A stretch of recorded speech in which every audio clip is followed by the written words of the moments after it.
Oh, am I taking a video? Well, shit, then I might as well make a video. Well, what's up, guys? I'm back. It's been a while since I made a video. My last one was back in December. There's no water. It was back in December with my BMT video. I'm done now, guys. It was a long grind. I was trying not to make any videos because of the fact that I had to wake up at 3:30 every morning, go to sleep at 7:30, and try to fit everything else in between. It was a grind, but we got through it. It was fun. It was a blast. I met a lot of awesome people, did a lot of cool stuff, and it's just an honor to be able to call myself a firefighter. So yeah, let's get to it. So you're going to get to Goodfellow Air Force Base from Lackland Air Force Base and on a bus. It's like a 3.5 hour bus, and then you're gonna get off the bus. You're going to do a bunch of briefings, a bunch of paperwork. It's like a week-long thing.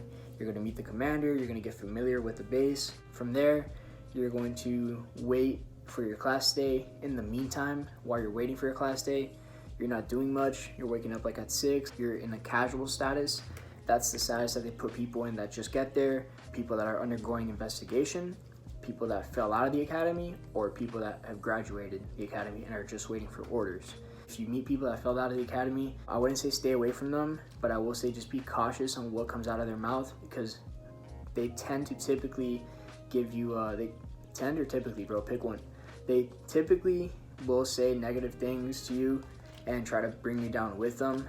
Don't let it affect you. It scares a lot of people because they'll say, yeah, the instructor's out to get me. This academy's impossible. I got buddy fucked, which is a widely used term, and that's if you are doing a partner objective and your partner messes up when you did everything right, but you both catch the fail. It doesn't happen more than you think. So don't leave room for error, but just be calm and you'll get through it. For the most part though, this is just my experience, my perspective, how I see the academy and what I went through. Once you get a class day, you'll go and get your gear. That's gear issue day. You'll get your bunker pants, your bunker top, you get your gloves, your Nomex, your helmet, you'll get a locker. You go put that stuff in the locker, come back, and typically you'll start the next day. You're not gonna be doing firefighter stuff right in the beginning. Give me a second, gotta get a sip of this. You'll be doing EMR, Emergency Medical Responder. That's basically an academic course. You do a lot of hands-on stuff as well. You do CPR to babies, patching up victims, putting victims on a stretcher, administering EpiPens. It's a lot of medical stuff that we can do when we pull up to a scene and there's a victim in need of quick medical attention. It's not too in depth.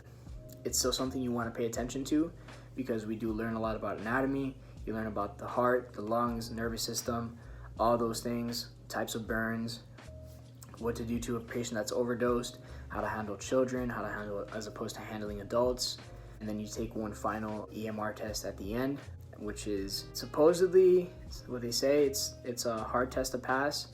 They're gonna say that, but it's not. It's an easy test if you study. And then you will move on to firefighter stuff. First block for that is fundamentals. Fundamentals, you learn the fundamentals of firefighting. And that is basically putting on your gear in a matter of seconds. It's 60 seconds, and then another 60 seconds to put on your SCBA, your packs. That is pretty fun. Then you'll do search and rescue. You do dummy drags, and then you'll do confined spaces. That's Hell Week. People say it's Hell Week, but it's a fun week where you're just grinding and you're doing a bunch of cool firefighter stuff. The main thing that you want to do in the academy is ask a ton of questions. Don't be afraid to raise your hand. I personally got annoying in class with raising my hand, but I don't care. It got me through the academy, and I'm not here to make friends. I'm here to impress anybody. I'm here to actually learn and succeed. During fundamentals, you're also going to do ropes, knots. You're going to do ventilations, forcible entry. You break into stuff, which is awesome. I love breaking shit. And then in suppressions, which is the next block, that's where you actually get to fight fires. So you're not going to be fighting fires for like the first 2 months that you're in the academy, just so you know. And you will be familiarized with hoses, types of rolls, laying out hose, setting up the hydrant to the apparatus, the truck. It's fun. Like if you like firefighting, it's fun.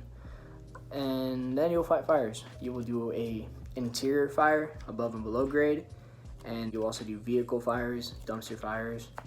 At the very end, you will do a coordinated event that you also do for EMR. I forgot to mention that when I was talking about EMR.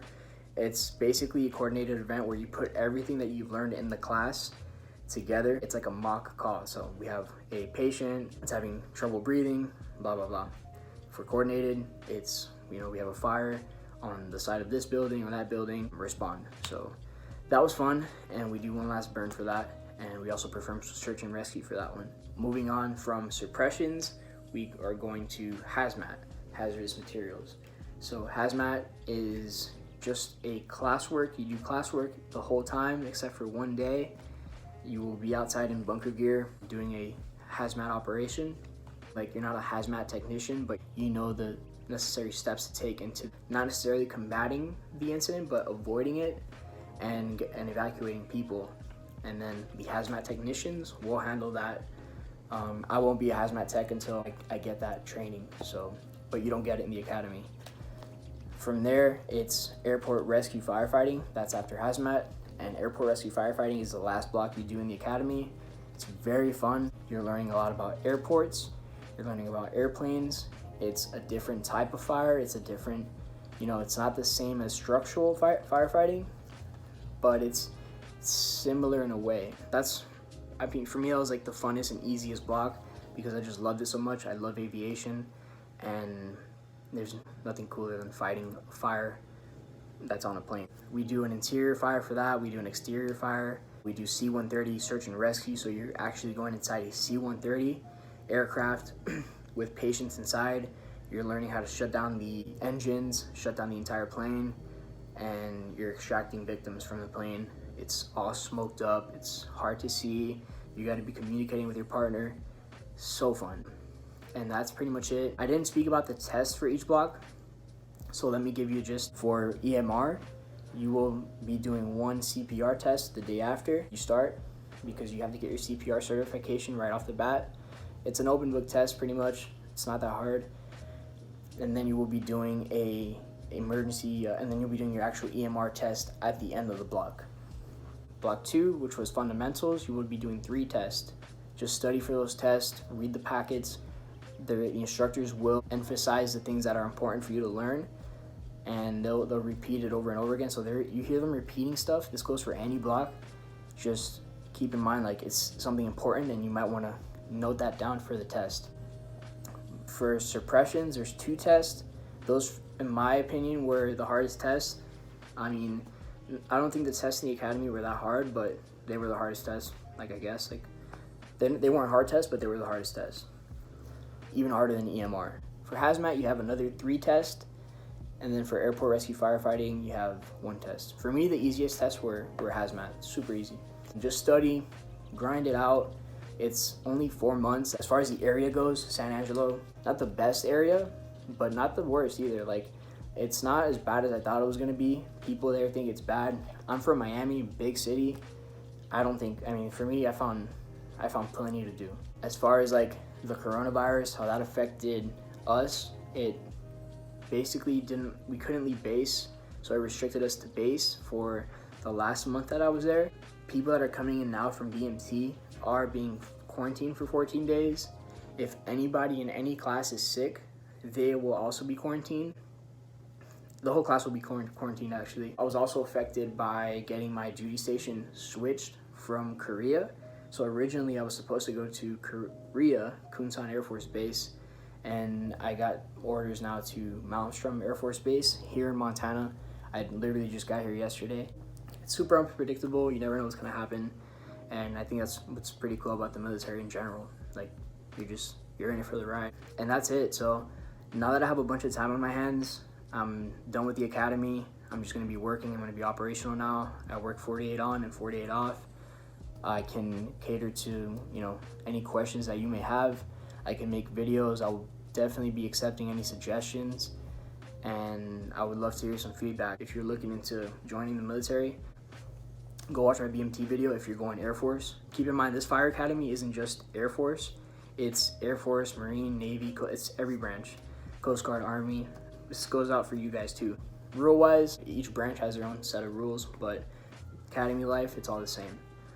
So that's it, guys. Hit me up. Take care. Be safe with the virus. Peace.